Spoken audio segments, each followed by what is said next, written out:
بسم اللہ الرحمن الرحیم وصلی اللہ علی النبی الکریم رب اشرح لی صدری ویسر لی امری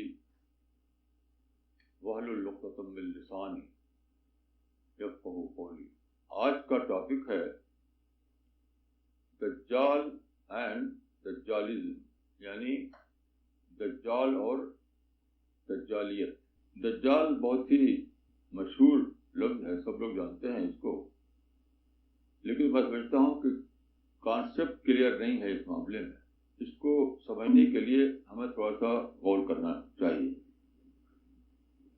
دیکھیے، دجال کا جو لٹرل میننگ ہے وہ ہے ڈسیونگ۔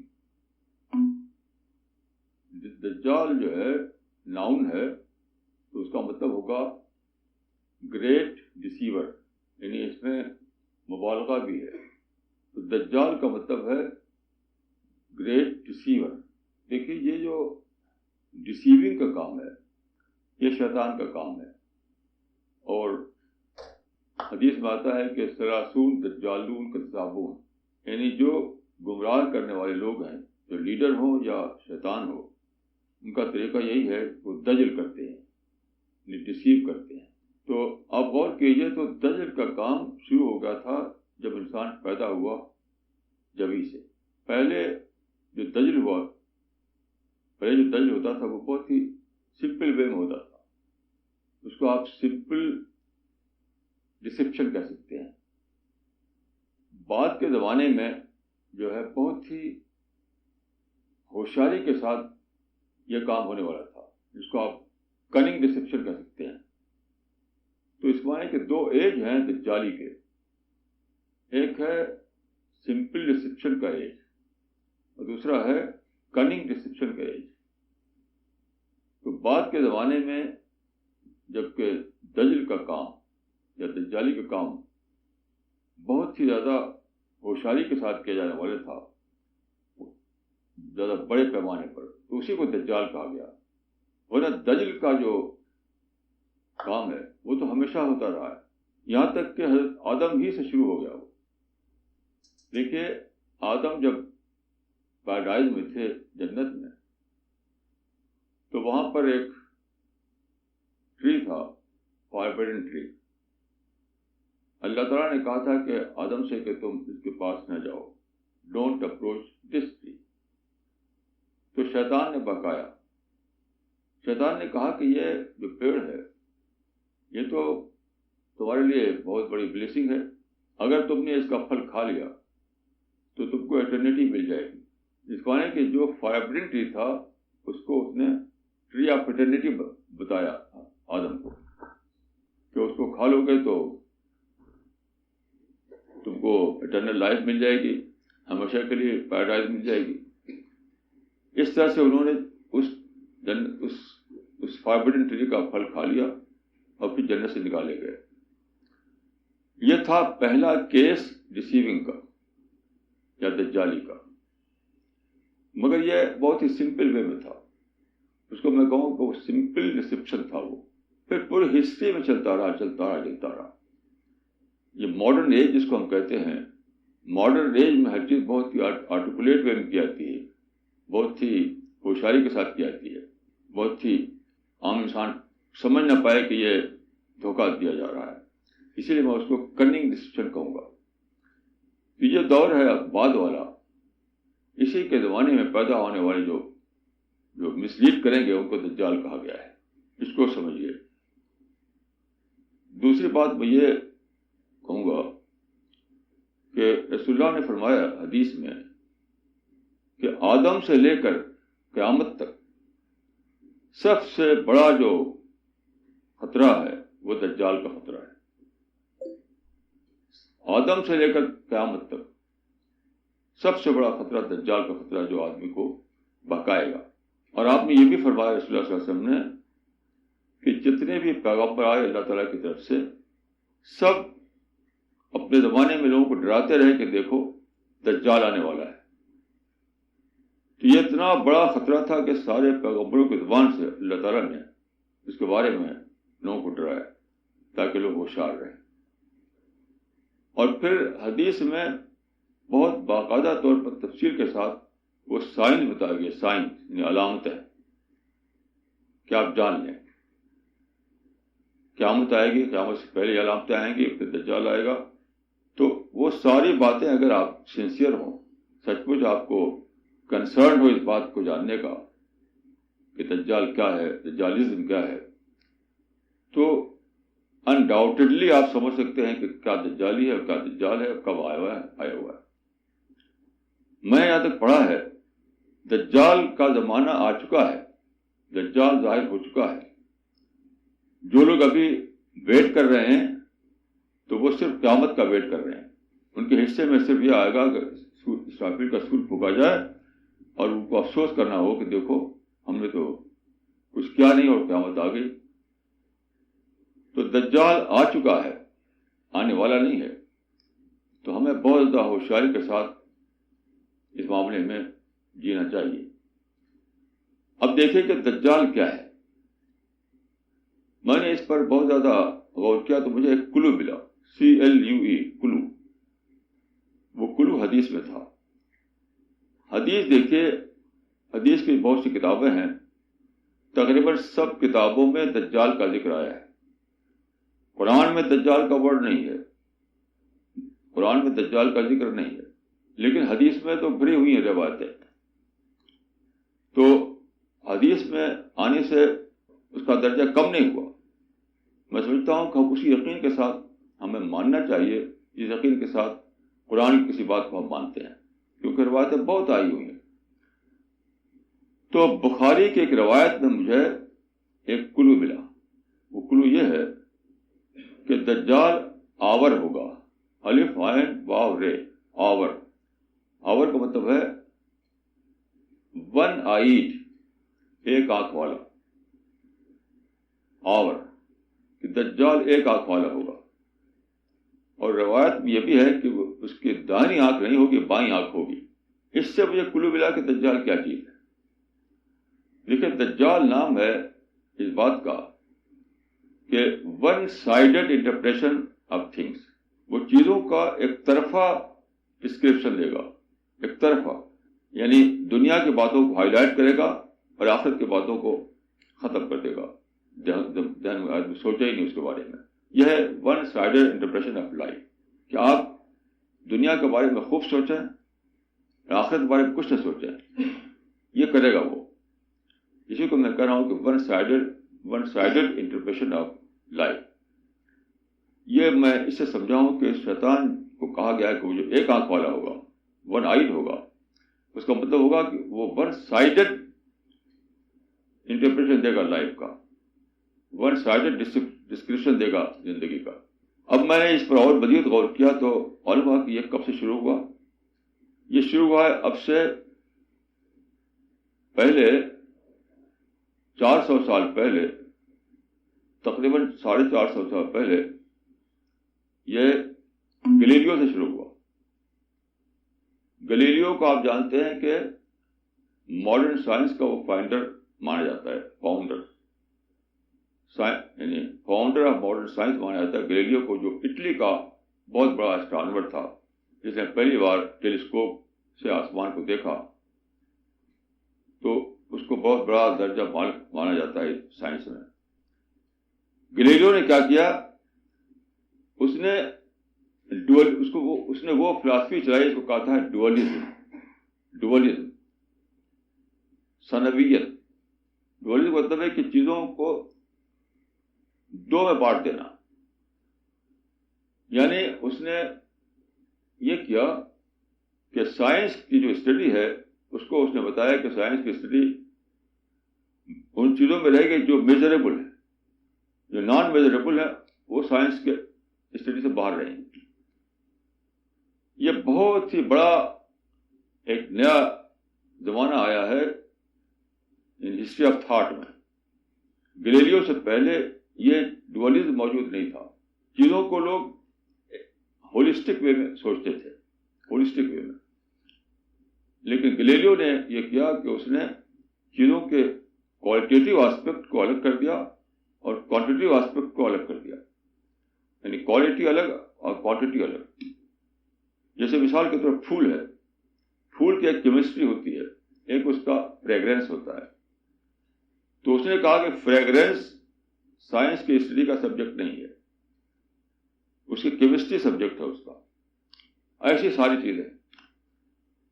تو کوالٹی کو کوانٹٹی سے الگ کر دیا گیا. یہ بہت سیدھی سی بات لگتی ہے، لیکن اس میں سارا معاملے الٹ پڑ گیا. یہیں سے دجالی شروع ہوئی. یعنی خود سائنس میں یہ کیا گیا کہ سائنس میں ون سائڈڈ اسٹڈی ہوئی.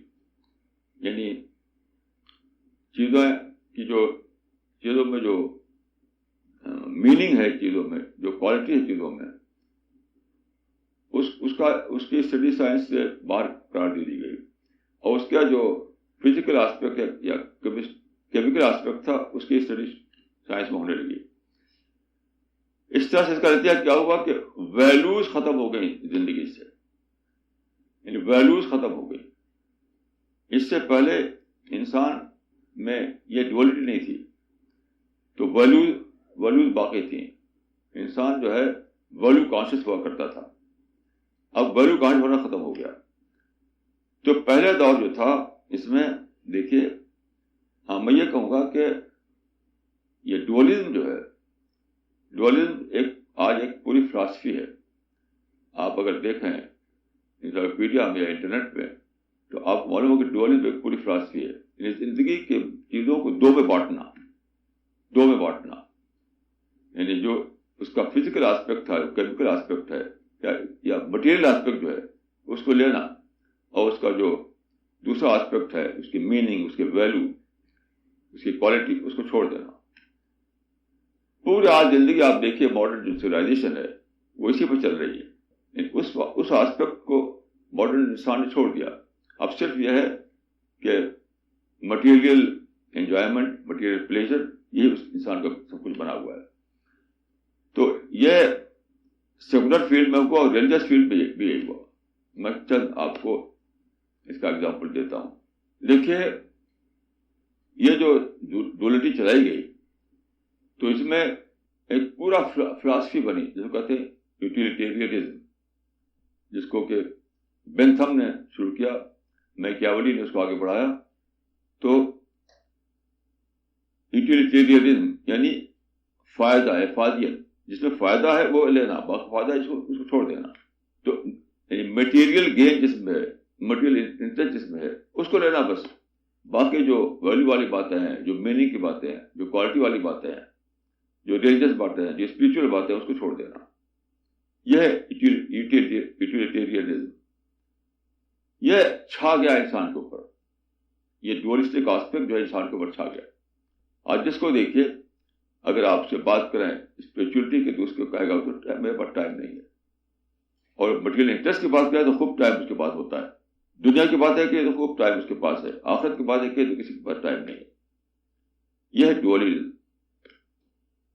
تو یہ کیسے دنیا پھیلا، میں چند مثالیں دیتا ہوں آپ کو.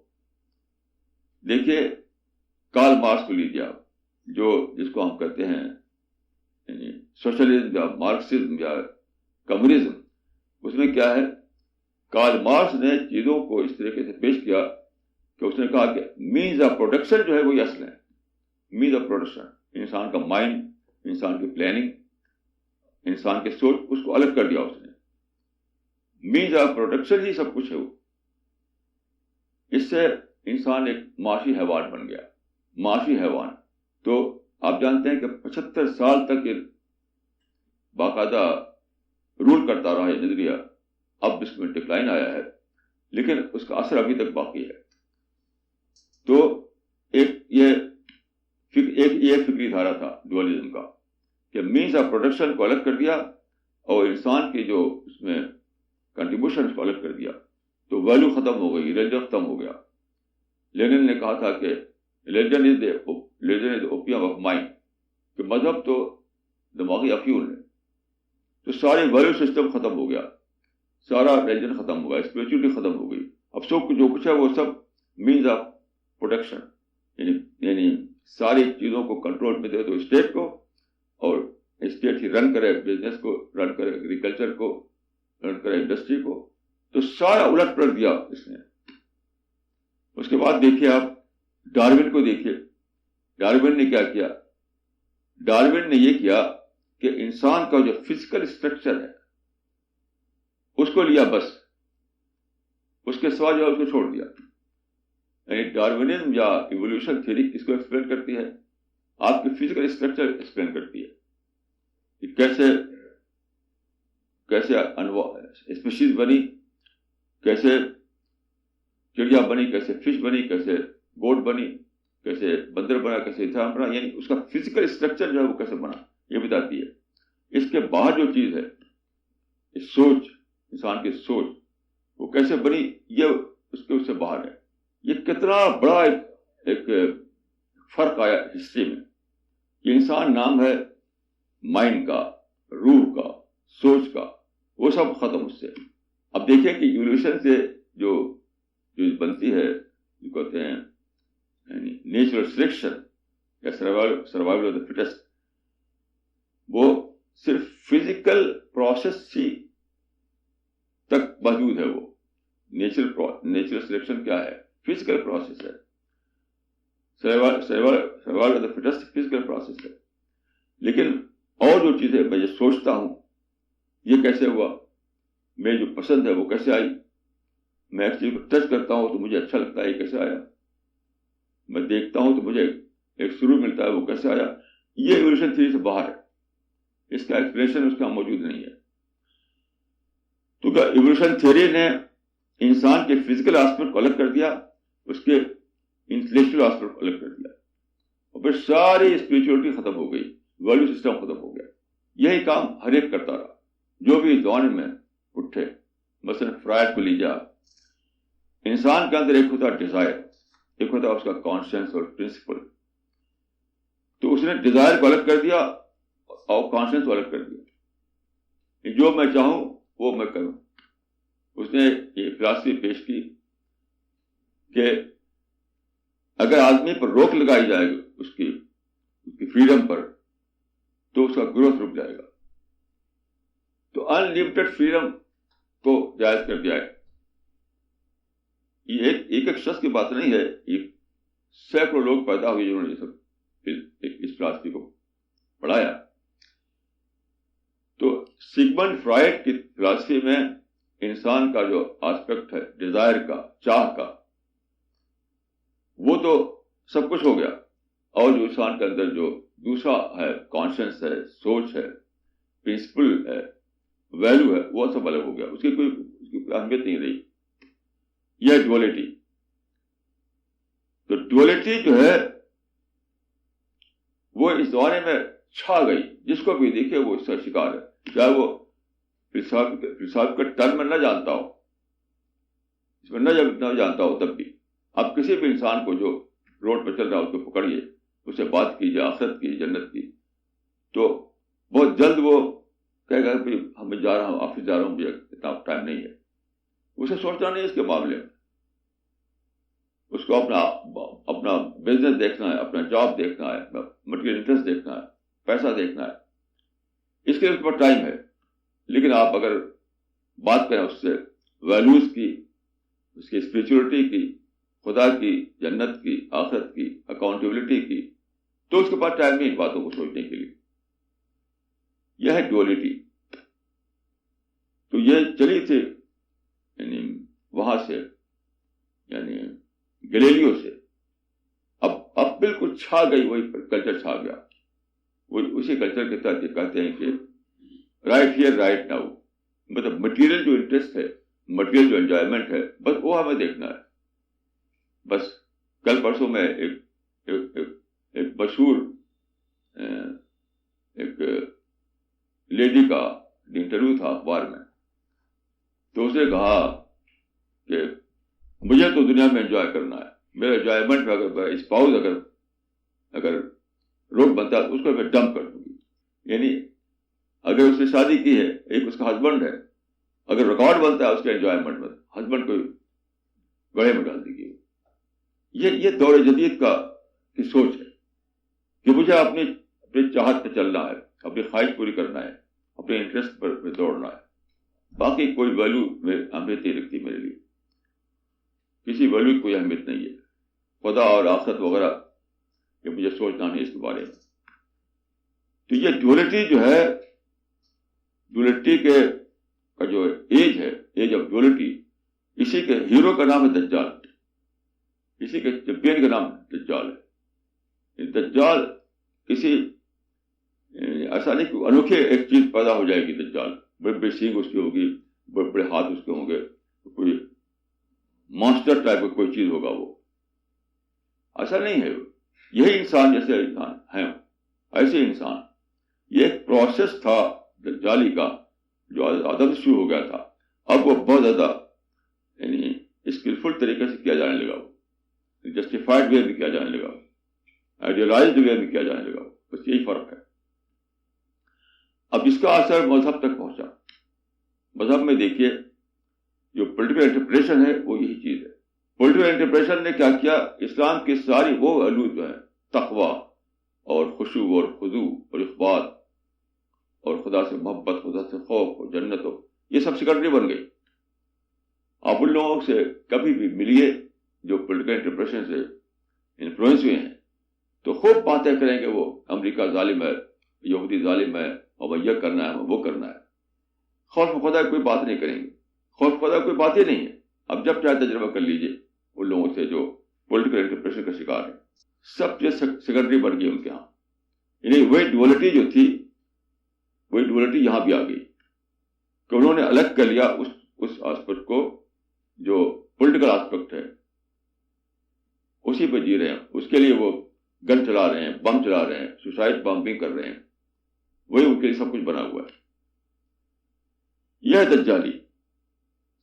کو دجالی نام ہے اس بات کا کہ انسان کو یعنی فلسفائزڈ ایول میں پھنسا دیا جائے، آئیڈیلائزڈ ایول میں پھنسا دیا جائے، جسٹیفائڈ ایول میں پھنسا دیا جائے، اور آدمی وہ کرے اور سمجھے کہ ہم تو وہ ٹھیک ٹھاک کر رہے ہیں.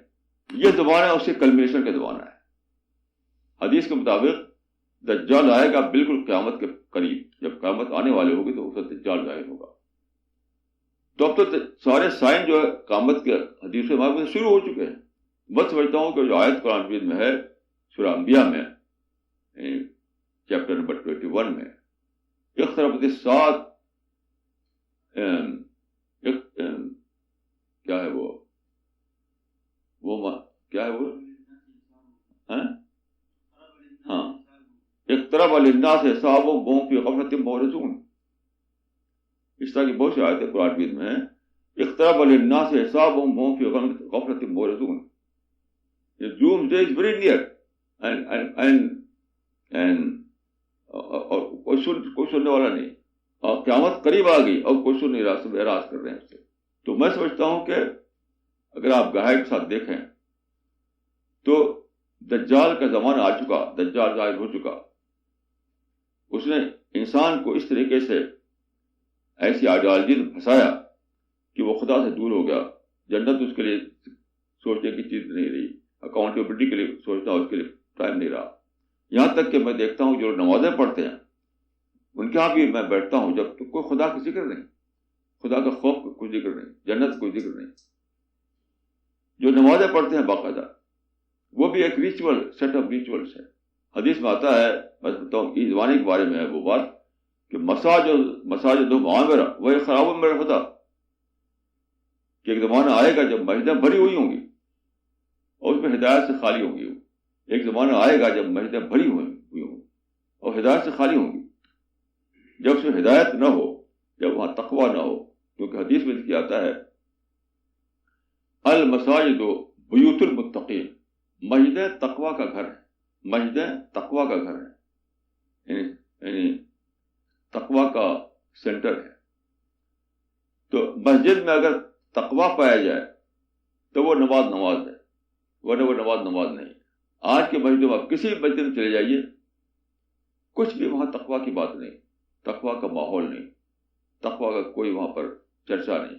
ایک ریچول ہے، ایک کلچر ہے. نماز اس زمانے میں ایک کلچر ہے، ایک کلچر کے طور پر جا کر ادا کر لیا لوگوں نے، اس کے بعد باہر چلے آ رہے ہیں. اب میں آپ کو ایک حدیث سناؤں گا جو بالکل کلیئر ہے کہ قیامت قریب آ گئی. قیامت قریب آ گئی، دجال بھی ظاہر ہو چکا. جب قیامت قریب آ گئی تو دجال کب آئے گا؟ ایک بہت ہی کلیئر حدیث، 2-4 کی طرح سے. یہ حدیث جو ہے میں انشاءاللہ پوری کی پوری اپنے میگزین میں چھاپوں گا. بہت سی حدیثیں ہیں، اس میں سے ایک بتا رہا ہوں آپ. بہت سی حدیثیں ہیں. اس حدیث میں ہے کہ رسول اللہ صلی اللہ علیہ وسلم نے فرمایا پانی کے بارے میں کہ پانی ڈراٹ آئے گا، ڈراٹ یعنی قحط. 3 قحط آئیں گے. قحط مین ڈراٹ، سوکھا. تو 3 سوکھا کا زمانہ آئے گا. پہلے سوکھے کے زمانے میں 1/3 واٹر ختم ہو جائے گا، 1/3 واٹر ختم ہو جائے گا. اس کو آپ سنیے بہت ہی زیادہ دھیان کے ساتھ. پہلا جو سوکھا پڑے گا، پہلا ڈراٹ آئے گا، اس میں 1/3 پانی ختم ہو جائے گا. نباتات ختم ہو جائیں گے، سبزیاں ختم ہو جائیں گی، حیوان مرنے لگیں گے. پھر دوسرا سوکھا پڑے گا، دوسرا ڈراٹ آئے گا. جب 2/3 واٹر ختم ہو جائے گا، 2/3 واٹر، اور پھر سبزیاں ختم ہوں گی، جانور انسان سب پہ اثر پڑے گا اس کا. پھر تیسرا دوبارہ آئے گا اور پانی بالکل ختم ہو جائے گا. پہلے 3 پیریڈ ہیں. پہلے پیریڈ میں 1/3 واٹر ختم ہو جائے گا، دوسرے پیریڈ میں 2/3 واٹر ختم ہو جائے گا، اور آخری پیریڈ میں 9 واٹر کا زمانہ آئے گا اور سب ختم ہو چکے ہوں گے. وہی قیامت شروع ہو جائے گی. یہ حدیث ہے. حدیث. اب آج کیا ہو رہا ہے دیکھیے، یہ سب لوگ جانتے ہیں کہ پانی ہی پر ہماری زندگی ہے. پانی نہیں تو لائف نہیں. سب لوگ جانتے ہیں پانی لائف ڈپینڈ کرتی ہے پانی کے اوپر. چاہے پلانٹ ہو، اینیمل ہو یا انسان ہو، پانی پر ڈپینڈ کرتے ہیں. پانی نہیں تو سب ختم. رحیم خان نے بہت صحیح کہا تھا کہ رحمن پانی راکھیو، بن پانی سب سون. رحمن پانی راکھیو، بن پانی سب سون. تو آپ جانتے ہیں کہ سب کچھ زندگی جو ہے وہ پانی پر بیس کرتی ہے. اب کیا ہے، گلوبل وارمنگ سے کیا ہو رہا ہے؟ دیکھیے، ایک زمانہ تھا کہ جب پانی سب سالٹی تھا، سمندروں میں سارا پانی سالٹی تھا، سمندروں میں بھرا ہوا تھا. اللہ تعالیٰ نے جب پیدا کیا پانی بہت پہلے، تو پانی سمندروں میں بھر گیا اور سب سالٹی تھا. یعنی پریزرویٹو کے طور پر اس میں 10% نمک ملا دیا گیا. پھر آپ جانتے ہیں کہ بارش ہوئی. رین کا ایک یونیورسل پروسیس ہے، وہ پروسیس چلایا اللہ تعالیٰ نے، اور ڈیسیلینیشن ہوا. فریش واٹر ہمیں آیا. تو فریش واٹر ندیوں میں آیا، تالابوں میں آیا، اور بہت بڑا اس کا ایک اسٹوریج ہو گیا پہاڑوں کے اوپر گلیشیئر کی شکل. وہ سال بھر دھیرے دھیرے بہ کر کے چشموں کی شکل میں آتا تھا ہمارے کھیتوں میں، ندیوں میں. یہ سسٹم چل رہا تھا. گلوبل وارمنگ میں کیا ہوا ہے کہ وہ پروسیس تیز ہو گیا. یعنی گلیشیئر زیادہ میلٹ ہونے لگے، بہت میلٹ ہونے لگے.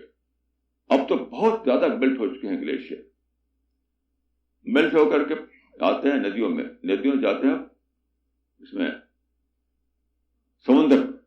یعنی فریش واٹر دوبارہ سالٹی واٹر بن رہا ہے، اور دن بدن وہ اسٹوریج کم ہو چلا جا رہا. گلیشیئر بہت ہی کم ہو چکے ہیں. پول پر جو آئس گیپ ہے وہ پگھل رہی ہے. تو یہ کہا جاتا ہے کہ شروع میں یہ تھا کہ سارا پانی سالٹی تھا، جو پھر بارش کے بعد 3% پانی جو آیا زمین پر وہ فریش واٹر تھا.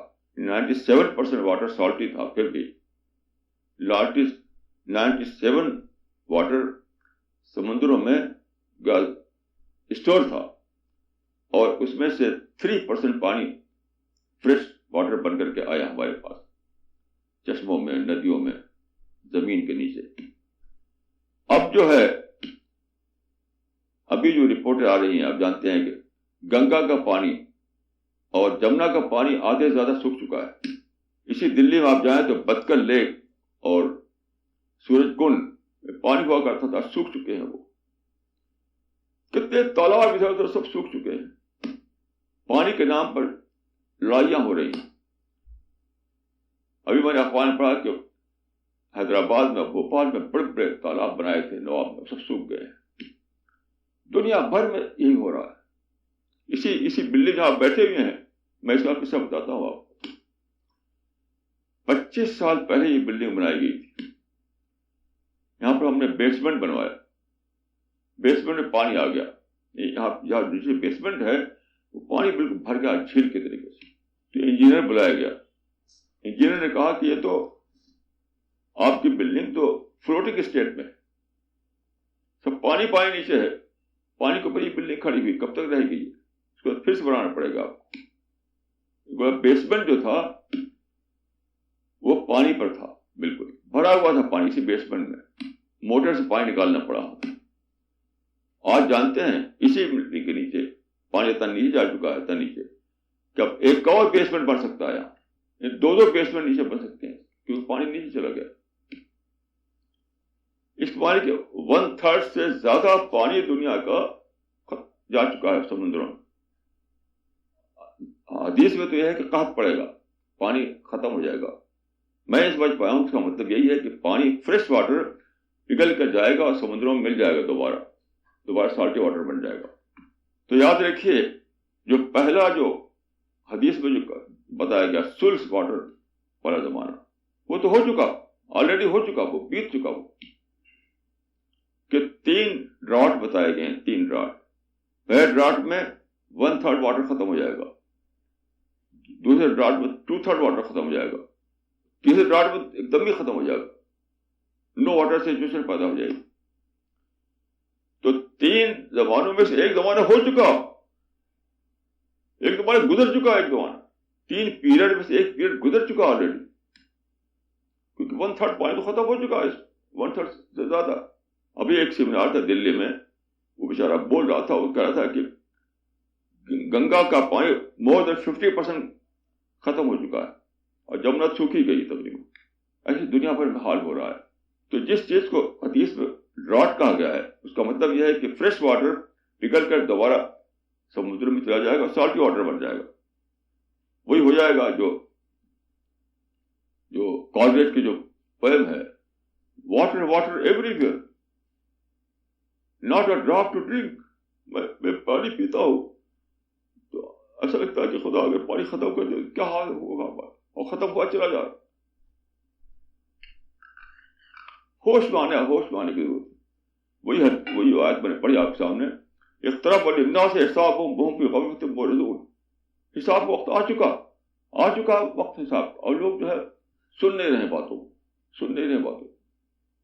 ہوش میں نہیں آ رہے.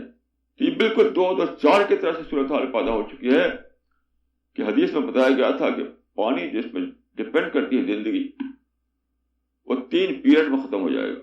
تو پہلا پیریڈ ہو چکا, اب ہم سیکنڈ پیریڈ سے گزر رہے ہیں, اور اس کے بعد 3rd پیریڈ جب آئے گا تو ختم قصہ ہے. تو یہی وہ زمانہ ہے جس میں کہ حدیث میں آیا کہ مہدی پیدا ہوں گے, مسیح پیدا ہوں گے, اور اس میں ہے کہ دجال کو قتل کریں گے. ایک حدیث ہے کہ لا مہدی الا عیسی ابن مریم. میں اس کے مطابق حدیث کے مطابق سمجھتا ہوں کہ مہدی اور مسیح ایک ہی پرسنالٹی ہے. یہ حدیث میں موجود ہے, یہ حدیث کہ مہدی اور مسیح 2 الگ پرسنالٹی نہیں, ایک ہی. تو وہ ہے کہ قتل کریں گے دجال کو.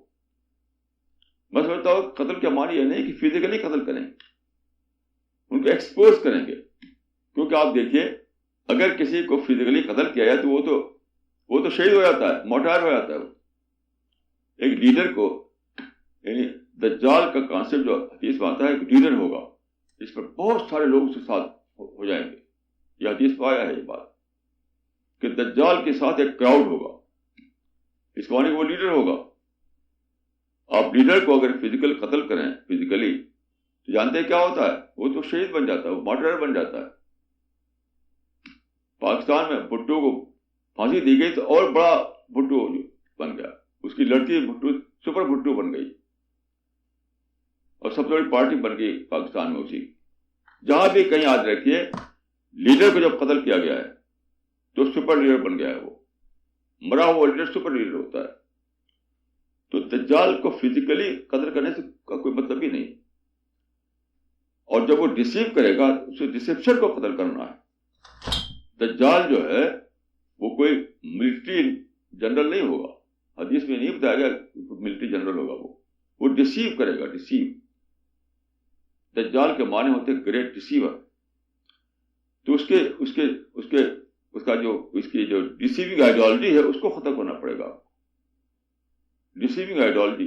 تو میں سمجھتا ہوں کہ مہدی اور مسیح کا جو رول ہے وہ ہے دجال کو ایکسپوز کرنا, آئیڈیالوجیکل لیول پر اس کو ختم کرنا, لوگوں کے دماغوں سے اس کی اہمیت کو نکالنا. یہ ہے اس کا خطر. یہ سب باتیں بہت زیادہ سوچنے کی ہیں. آپ ایسا مت کیجیے کہ آپ انتظار میں رہیں یہاں تک اسرافیل کا سور پھونک جائے. ایسا نہیں کرنا ہے آپ. اب میں ایک بات اور کہنا چاہتا ہوں آپ سے کہ ہم لوگ جو انڈیا میں پیدا کیا اللہ تعالیٰ نے, میں بتاؤں کہ ہمارے ساتھ بڑی بلیسنگ ہے اللہ تعالیٰ کی. آج صبح میرے پاس ٹیلیفون آیا عرب سے ایک صاحب کا, ہمارے ساتھی ہیں, وہ انڈیا میں پیدا ہوئے, اب وہ عرب میں رہتے ہیں. تو انہوں نے کہا کہ وہاں پر عرب میں بہت سے پاکستانی, کئی ہزار پاکستانی جو ہے وہ انلیگل رہ رہے تھے وہاں پر, انلیگل. تو وہاں کی گورنمنٹ نے انہیں کہہ دیا کہ تم نکل جاؤ, واپس جاؤ. ڈپورٹ کیے جانے والے تھے وہ سارے لوگ. انہوں نے وہاں ایک بہت بڑا کام کیا, جو کہتے ہیں استرحام. استرحام معنی ہوتے ہیں یعنی رحم چاہنا, یعنی ٹو سیک برسی. استرحام کا معنی ہوتے ہیں ٹو سیک برسی. تو انہوں نے استرحام کا ایک موومنٹ چلائی باقاعدہ گورنمنٹ سے کہ آپ ان لوگوں کو برسی کیجیے, یہ لوگ جو ہے واپس جائے کیا کریں گے. اور انہیں گدے کے پورا آفیشل لیول پر انہوں نے کوشش کی اور وہ سب لوگ وہاں پر لے لیے گئے, واپس نہیں, ڈپورٹ نہیں کیے گئے وہ. تو پاکستان کا سفیر جو وہاں پر ہے اس نے انہیں بلایا اور کہا کہ آپ نے بہت بڑا کام کیا ہے اور ہم آپ کو پاکستان کی وہ دیتے ہیں اعزازی شہریت, سٹیزن شپ, اعزازی شہریت سٹیزن شپ دیتے ہیں ہم آپ کو. اور پھر کیا ہوتا ہے, انہوں نے کہا کہ مجھے 2 کنڈیشن میری ہے, یہ اگر ہو تو میں تو لینے آپ کو آفر لینے کو تیار ہوں. کہا کہ وہ کیا, کہا کہ انڈیا میں وہ انڈین ہیں, رہتے ہیں عرب میں, ہمارے ساتھی ہیں. انڈیا میں مہاتما گاندھی پر تنقید کر سکتا ہوں. انڈیا میں کہہ سکتا ہوں کہ مہاتما گاندھی جو کچھ کہا وہ ایک کو تھا, وہ ریولوشن نہیں تھا, اور میری کوئی پکڑ دگڑ نہیں. انڈیا جو راشٹرپتا ہے گاندھی اس ملک کے, اور وہ ہم تنقید کرتے ہیں, ہماری کوئی پکڑ دگڑ نہیں. کیا ہم پاکستان میں آپ کے قائد اعظم پر تنقید کر سکتے ہیں؟ کیا ہم کہہ سکتے ہیں کہ وہاں قائد اعظم نہیں تھے, وہ قائد اصغر تھے؟ یہ میں کہتا ہوں کھلے طریقے سے. اجازت دیں گے مجھ کو آپ؟ یعنی گاندھی جو ہے انڈیا کا راشٹرپتا ہے, اس پر ہم تنقید کرتا ہوں, پھر بھی میں انڈیا میں زندہ ہوں. اور آپ کے ملک میں کیا میں کہہ سکتا ہوں کہ جناب صاحب جو ہے قائد اعظم نہیں تھے, وہ قائد اصغر تھے؟ آپ اجازت دیں گے مجھ کو وہاں پر؟ دوسری بات انہوں نے کہی کہ انڈیا میں ایک شخص نے ایک میگزین نکالا جس کا نام تھا مسلم انڈیا, اسی دلی سے. کیا آپ وہاں کے ہندوؤں کو یاد دیں کہ وہ ہندو پاکستان نکالیں اس نام سے میگزین؟ انڈیا میں ایک مسلمان پرچہ نکالتا ہے, اس کا نام رکھتا ہے مسلم انڈیا. کیا آپ اس کی یاد دیں گے کہ پاکستان میں ہندو ایسا پرچہ نکالے, ایسا میگزین, اس کا نام ہو ہندو پاکستان؟ تو ان کا یہ تو نہیں ہو سکتا. یہ قصہ بتایا انہوں نے میرے ٹیلی فون پر. تو میں نے خدا کا شکر ادا کیا کہ ہم لوگ کتنے خوش قسمت ہیں کہ انڈیا میں آپ کو پیدا کیا اللہ تعالیٰ نے. کیا آزادی ہے, کیا اپرچونیٹیز ہے. یعنی ہندو لوگ یہاں سیمینار کرتے ہیں, ہم کو بلاتے ہیں وہاں کے, آئیے اسلام کے بارے میں بتائیے, ہمارے لٹریچر ہمارے ساتھی لے کے آتے ہیں, پڑھتے ہیں, وہاں کوئی روک ٹوک نہیں, کچھ بھی روک ٹوک نہیں. میں سمجھتا ہوں کہ یہ بہت بڑی ہماری خوش قسمتی ہے کہ ہم انڈیا میں پیدا کیے گئے. میں شاید دنیا میں گیا ہوں, تقریباً کوئی دنیا کا ملک ایسا نہیں ہے ہمارے لیے دعوی ورک کے لیے اتنا اچھا جتنا کہ انڈیا ہے. ذرا بھی مجھے شک نہیں. ایک حدیث ہے, رسول اللہ نے فرمایا کہ میں ہند کی طرف سے مجھے علم کی خوشبو آتی ہے, علم کی ہوائیں آتی ہیں. کیا الفاظ ہے صاحب؟ اجدو ریح العلم من بلاد الہند, اجدو ریح العلم من بلاد الہند. یعنی ہند کی طرف سے, انڈیا کی طرف سے مجھے علم کی ہوائیں آتی ہیں.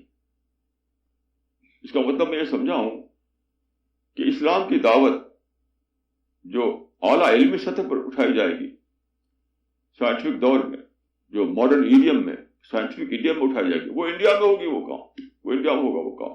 یعنی اسلام کی دعوت قدیم زمانے میں ٹریڈیشنل انداز میں کی گئی، دور ٹریڈیشنل دور تھا وہ. اب دور سائنٹیفک دور ہے. تو دو ایج ہیں اسلام کے، ایک ہے سائنٹیفک ایج، ایک ہے ٹریڈیشنل ایج.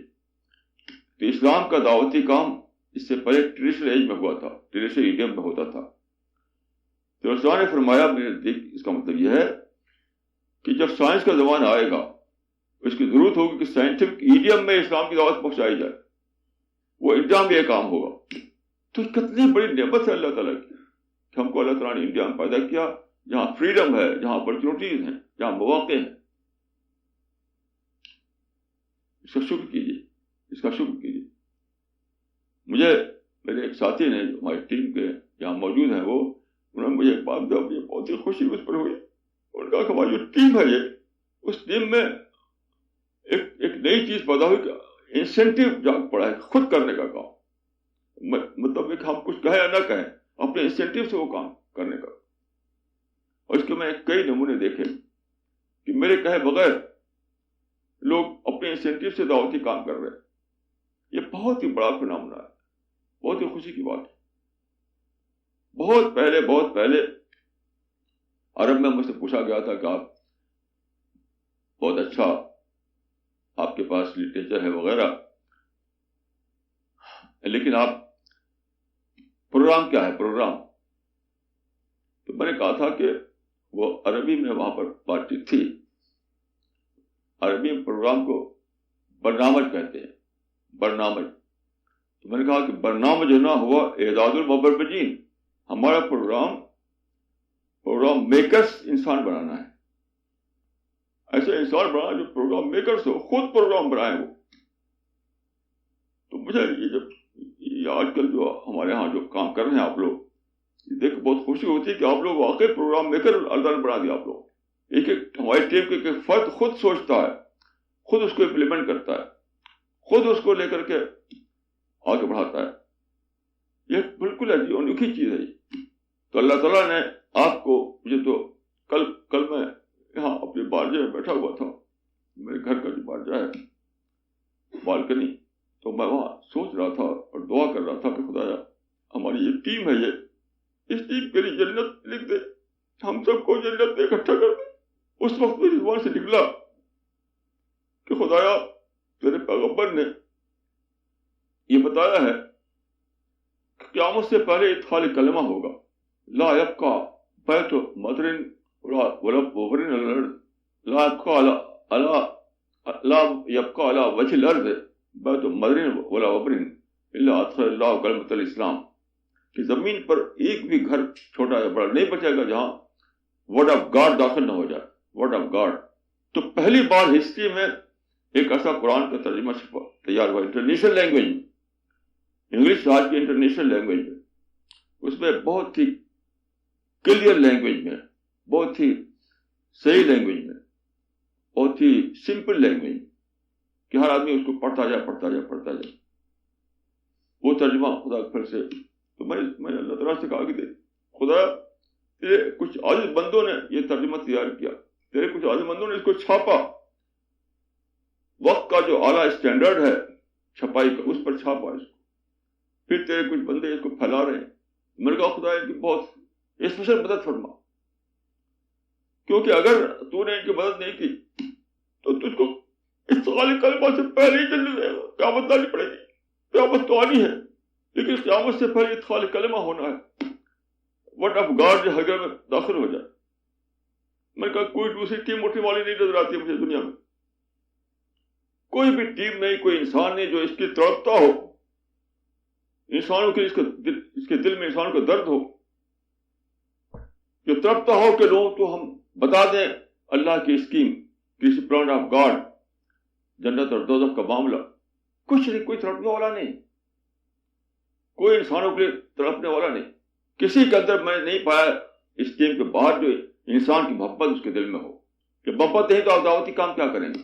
تو ایک دیوانگی کے عالم میں میری زبان سے نکلا کہ خدایا اس ٹیم کی اگر آپ نے مدد نہ کی اور یہ ٹیم اگر یہ کام انجام نہ دے سکی ادخال کلمہ والا، تو آپ کو اپنی اسکیم بدلنی پڑے گی، نعوذ باللہ۔ قیامت کو ادخال کلمہ سے پہلے ہی برپا کرنا پڑے گا، کیونکہ کوئی اٹھنے والا دکھائی نہیں پڑتا، شاید دنیا میں کوئی نہیں نظر پڑتا جو تڑپے انسان کے لیے، جو تڑپے کہ انسان جہنم میں نہ جانے پائے، میرے تو کوئی نظر نہیں آتا۔ لوگوں سے پوچھتا ہوں کہ اگر ایسے انسان نہیں کہے تو مجھے بتائیے، کا ٹیلی فون نمبر بتائیے، ان سے میں بات کروں گا۔ تو بہرحال میں ظاہری طور پر یہ سمجھتا ہوں کہ دجال ظاہر ہو چکا، گلوبل وارمنگ کے ذریعے سے جو پانی ختم ہو رہا ہے، سب سمندروں میں چلا جا رہا ہے، یہ اس کا سائن ظاہر ہو چکا، اب قیامت زیادہ دور نہیں ہے۔ آپ لوگ جو یہ ٹیم ہے، اس ٹیم کو اب سب کچھ اپنا جھونک دینا ہے اسی کام میں، دعوتی کام میں، کیونکہ اب ٹائم نہیں ہے، اور مجھے اس میں ذرا بھی شک نہیں کہ آپ لوگ جتنا زیادہ اس میں آگے بڑھیں گے اتنی اللہ تعالیٰ آپ مدد فرمائیں، کیونکہ حدیث میں آتا ہے کہ بندہ اگر ایک قدم آگے بڑھتا ہے تو خدا اس کی طرف اور کئی قدم آگے بڑھ کر آتا ہے، بندہ اگر دھیرے دھیرے چل رہا جاتا ہے خدا کی طرف، خدا تیز چل رہا اس کی طرف آتا ہے۔ تو اگر آپ اس کام میں اپنے آپ کو جھونکیں کہ لفظ اس لیے بول رہا ہوں میں کہ مجھے اس سے پہلے میں نے ایک قصہ بتایا تھا آپ کو، کسی دلی میں ایک اندرا گاندھی نے ایک زمین دی تھی مسلم سینٹر کے لیے، تو وہ پڑی ہوئی تھی بہت برسوں تک، وہاں پہ کچھ بن نہیں پایا تھا، تو ایک صاحب داخل ہوئے اس میں، انہوں نے کہا کہ آئی ول جھونک myself for this cause, یہ لفظ انہوں نے استعمال کیا تھا، آئی ول جھونک myself for this cause, اور آج وہاں پہ شاندار بلڈنگ کھڑی ہوئی ہے۔ تو آپ لوگوں کو اس میں جھونک دینا ہے اسی کام میں، تاکہ قیامت سے پہلے انسانوں تک اس کا پیغام پہنچ جائے اللہ تعالیٰ کا۔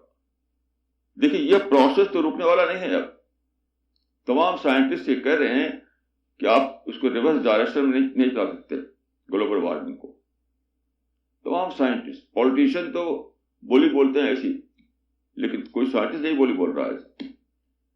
دیکھیے ایک فرق ہے، ایک ہے پولیٹیشین کی بولی، ایک ہے سائنٹسٹ کی بولی۔ گلوبل وارمنگ کے بارے میں سائنٹسٹ کبھی بھی یہ نہیں کہہ رہے کہ ہم اس کو ریورس ڈائریکشن چلا سکتے ہیں، پولیٹیشین ایسی بولی بولتے ہیں، پولیٹیشین تو ایکسپرٹ ہوتے ہیں، ان کی بولی کا کوئی اعتبار نہیں۔ اس زمانے کی جو پروسیس چل چکا ہے وہ رکنے والا نہیں ہے یہ۔ تو 1/3 واٹر ختم ہو چکا، 2/3 واٹر اب ختم ہونا شروع ہو گیا، یہ 5 وہاں تک پہنچ چکا ہے، اور اس کے بعد 2 واٹر والا زمانہ آ جائے گا، اس کے بعد قیامت آ جائے گی۔ سمجھتا ہوں کہ یہ جو حدیث ہے 2-4 کی طرح بتاتی ہے کہ وہ پروسیس شروع ہو چکا، اب ہمیں انتظار نہیں کرنا ہے، اب ہمیں نہ دجال کا انتظار کرنا ہے نہ مہدی مسیح کا انتظار کرنا ہے، بس اپنے آپ کو چھوڑ دینا ہے دعوتی کام کے لیے، کیونکہ اب ٹائم نہیں ہے۔ اس حدیث کو اگر آپ چاہیں پڑھنے کے لیے تو میرے پاس آئیں، میرے آفس میں آپ کو کتاب میں دکھاؤں گا یہ حدیث، اور بھی بہت سارے حدیث ہیں، لیکن یہ حدیث 2-4 کی طرح بالکل بتا رہی ہے۔ ایک سلس واٹر پہلے ختم ہوگا، پھر سلسین ختم ہوں گے واٹر کے، اور پھر اس کے بعد بغیر واٹر کا زمانہ آ جائے گا۔ واٹر نہیں تو لائف نہیں۔ آپ غور کیجیے، حدیث میں آتا ہے کہ قیامت سے پہلے ایک ہوا چلے گی اور سارے نیک لوگ جو ہیں وہ ختم ہو جائے۔ قیامت سے پہلے ایک ہوا چلے گی، اس میں سارے لوگ ختم ہو جائے، اس کے بعد صرف شریر لوگ باقی رہیں، شریر اشرار الناس، ان کے اوپر قیامت آئے گی۔ مطلب وہ جو زلزلہ ہے، وہ جو آخری ہولناکی ہے، وہ اس کو فیس کریں گے وہ لوگ جن کو اشرار کہا گیا حدیث میں۔ باقی جو سارے نیک لوگ ہیں، جو پائس لوگ ہیں، ان کو اللہ تعالیٰ پیشگی ختم کر چکا ہوگا۔ تو آپ لوگوں کو شک ہو اس حدیث پر تو آ کر کتاب میں دیکھیے، میرے آفس میں آئیے، آپ دیکھیے اس حدیث کو کہ سلس واٹر، پھر سلسین واٹر، اور پھر نو واٹر، کہ 3 پیریڈ گزرے گے, 1/3 واٹر پہلے ختم ہوگا, پھر 2/3 واٹر ختم ہوگا, اور پھر نو واٹر کی سچویشن آ جائے گی. تو 1/3 واٹر تو ختم ہو چکا, اب تو سوسائڈ کا زمانہ چل رہا ہے. جیسے کہ میں نے عرض کیا کہ ابھی اس دلی میں سیمینار ہوا تھا گنگا پر, تو گنگا اتنی بڑی ندی مانی جاتی تھی انڈیا کی, اور بہت اس پر فخر ہوتا تھا گنگا کو, لوگوں کو. گنگا کا واٹر اس نے بتایا کہ 50% زیادہ کم ہو چکا ہے, کیونکہ گلیشیئر سے پانی آتا تھا اسی میں کمی ہو گئی ہے. گلیشیئر جو یعنی جو واٹر کا جو وہ اسٹور ہے, پگھلتے پگھلتے اب اتنا کم ہو چکا ہے ہمالیہ کا جو گلیشیئر ہے, کہ اب وہ وہاں جو چشمہ آتا ہے وہ کم, اس کی بہت کم ہو چکا ہے پہلے کے مقابلے. تو پانی کم آ رہا ہے جمنا میں. یہ سارے ندیوں کا حال ہے, سارے تالاب کا حال ہے, سارے ہر جگہ کا حال ہے. یہاں اس کے جس بلڈنگ میں بیٹھے اس کے بھی گراؤنڈ واٹر کا حال یہ ہے. تو ہم سب کو دیکھیے قرآن کو پڑھنا ہے, حدیث کو پڑھنا ہے, رسول اللہ کے سب جو تنبیہات ہیں اس کو پڑھنا ہے, اور اپنی زندگی کی کو ری اسیس کرنا ہے. ہم کو ری پلاننگ کرنی ہے, اپنی پرائرٹیز کو ری سیٹ کرنا ہے. اس معاملے میں اب کوئی ایکسکیوز نہیں کسی کے لیے, کسی کے لیے کوئی ایکسکیوز نہیں. ایکسکیوز کا وقت ختم ہو چکا, ایکسکیوز کا وقت ختم ہو چکا. اور اللہ تعالیٰ نے ایسا انتظام کیا ہے کہ آج کل مسلسل ہم لوگوں کو بلایا جا رہا ہے, انڈیا کے اندر, انڈیا کے باہر. ایک سلسلہ لگا ہوا ہے. وہاں پر ہمارے ساتھی جاتے ہیں کتابیں لے کر کے, قرآن کے ترجمہ لے کر کے, اور پھیلا رہے ہیں. تو کیا کہ وہی پروسیس جاری ہے ادخال کلمہ والا, کہ ساری دنیا میں اللہ تعالیٰ پہنچا رہے ہیں. ایک تو انٹرنیٹ پر آ چکا ہے یہ سارا لٹریچر, اور ہر جگہ جا کر کے دیا جا رہا ہے پرنٹڈ فارم میں. اور یہ جو میں اس وقت بول رہا ہوں یہ بھی دنیا بھر میں پہنچ رہا ہے. تو اللہ تعالیٰ نے اس پروسیس کو تیز کر دیا ہے. میں سمجھتا ہوں دعویٰ پروسیس کو تیز کر دیا ہے. بہت ہی کلیئر لگتا ہے مجھے, دعویٰ پروسیس جو ہے تیز تر کر دیا گیا ہے. تو ایک بات میں یہ بھی عرض کروں کہ ایک حدیث میں ہے کہ کسان جو ایک مثال کے ذریعے بتایا گیا ہے مومن کا اور منافق کا فرق. کہ کسان جو ہے بیل کو کبھی باندھتا ہے سائے میں, کبھی دھوپ میں, کبھی اندر کبھی باہر. تو بیل کو پتہ نہیں کیوں باندھا, کیوں کھولا. کسان کا جو بیل ہے وہ ایسا کرتا ہے, کبھی یہاں باندھا کبھی وہاں باندھا, تو بیل کو کچھ پتہ نہیں. ایسے حال منافق کا ہے, تو منافق کچھ پتہ نہیں, لیکن مومن کو پتہ ہو جاتا ہے. تو جو اللہ تعالیٰ کی طرف سے جو حالات پیش آئے اس کو مومن پڑھ لیتا ہے, وہ منافق پڑھ نہیں پاتا. تو آپ پڑھنے والے بنیے, اللہ کی طرف سے اشاروں کو پڑھنے والے بنیے, اللہ کی طرف سے پیش آنے والے واقعات کو جاننے والے بنیے. اللہ ہمیشہ خاموش زبان میں بولتا ہے. تو یہ سارے اتنی اپرچونیٹیز اللہ تعالیٰ نے کھول دی. ہم لوگوں کو ایسے ملک میں پیدا کیا, انڈیا جیسے ملک میں جہاں مواقع کی بھرمار ہے, جو بھی چاہے کیجیے, کوئی رکاوٹ نہیں. جو کمپلین کرتا ہے انڈیا کے بارے میں سمجھتا ہوں کہ اس سے زیادہ اندھا کوئی نہیں. انڈیا میں آپ کو ساری اپرچونیٹیز کھلی ہوئی. دعوت ورک, ہمارا مشن دعوتی مشن ہے, ہمیں دعوت ورک کرنا ہے. دعوت ورک کے لیے کوئی بھی رکاوٹ نہیں. تو یہ ہے کام کرنا ہے. اللہ تعالیٰ میری اور آپ کی مدد فرمائے, ہم کو جنت میں داخل کرے. اللہ تعالیٰ ہم سے راضی ہو. اقول قولی ھذا واستغفر اللہ